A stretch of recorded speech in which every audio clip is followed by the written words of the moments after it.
Le variant B.1.529 présente un nombre extrêmement élevé de mutations et nous pouvons voir qu'il a un potentiel de propagation très rapide, a déclaré le virologue Tullio de Oliveira, lors d'une conférence de presse en ligne chapeautée par le ministère de la Santé. Son équipe de l'Institut de recherche KRISP, adossée à l'Université du KwaZulu-Natal, avait déjà découvert l'année dernière le variant bêta, très contagieux. Les métamorphoses du virus initial peuvent potentiellement le rendre plus transmissible, jusqu'à rendre le variant dominant.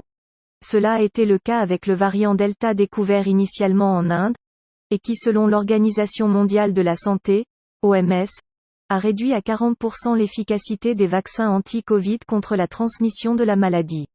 À ce stade, les scientifiques sud-africains ne sont pas certains de l'efficacité des vaccins existants contre la nouvelle forme du virus.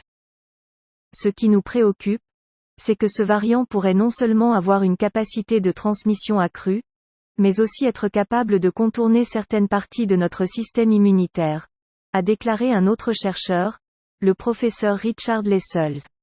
À ce jour, 22 cas ont été signalés, touchant principalement des jeunes, selon l'Institut national des maladies transmissibles, NICD.